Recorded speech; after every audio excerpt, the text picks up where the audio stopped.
Good morning mga ka-garden. Ito ang ating saluyot. Bale, ano yan, may mga bunga na siya. So ito yung susunod natin na papatuyuin yung mga bunga na yan. So yan din ang ating itatanim para hindi tayo maubusan ng mga saluyot. Ayan. Pag natuyo na yan, yan din lang yung ating itatanim. So i-harvest natin yan pag naging kulay brown na yan. So namumulaklak na kasi yung ating saluyot. Ayan. So dito ang daming bunga ng saluyot. Yan. Yan, kulay green. Ito yung istatanim natin. So antayin natin yan na maging kulay brown. Ano na siya? Ayan, nasa fruiting stage na siya. So itong malaki na to, ganito din. Itong laki na nito. So saluyot po, napakaganda po nito sa ating katawan. So marami, isang plat din to, puro saluyot. Kita nyo naman, oh. Ang lalaki ng bunga. Ibig sabihin maganda itong lupa na pinaglagyan natin dahil lumaki talaga siya, you know. So hindi na rin siya magandang talbusan kapag naibungan na siya ganyan, pag may mga bunga na. Ibig sabihin ay matigas na yung talbos, hindi na yan malambot. Kaya mas maganda maggulay tayo nito kapag hindi pa siya namumulaklak o wala pa yung mga bunga na mura pa. Ibig sabihin na malambot pa yung dahon, yung talbos.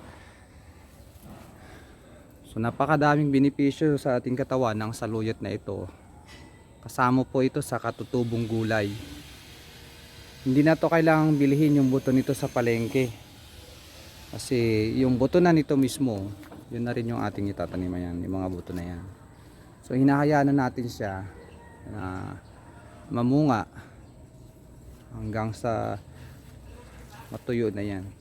Pag ganito na kalalaki yan, hindi na masyadong hindi na maganda siyang talbusan. Pero pag mura-mura pa yung talbos, mapapansin nyo naman pag naggulay kayo, medyo matigas yung dahon, ibig sabihin hindi na siya magandang talbusan. Pero pag malambot pa yan, masarap yung talbos.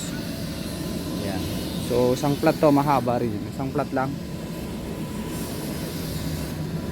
Marami ang may ayaw ng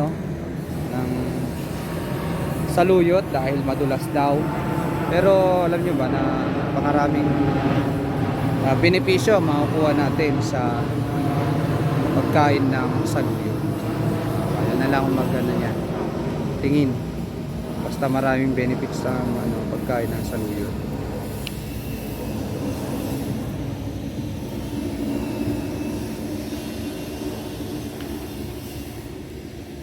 Sa amin to, napakasarap to lagyan ng labong.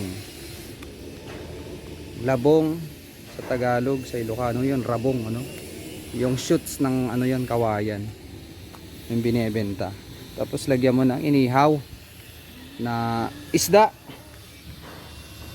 hito o bangus, tilapia. Napakasarap.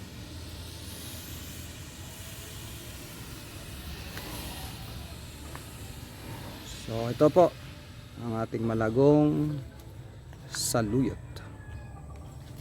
Yan, magtanim na rin kayo ng katutubong gulay na saluyot.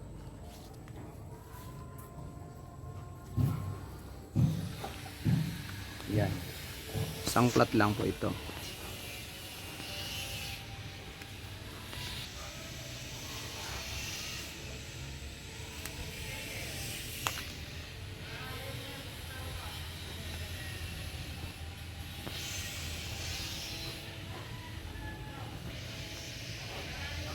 So paano? Hanggang dito na lang, ha. Ito, itatabi na natin tong mga buto nito pag natuyo dahil ginagamit natin yan sa susunod na pagtatanim. Para hindi tayo nawawalan ng buto. Tawag natin dyan ay seed conservation. So itatabi natin.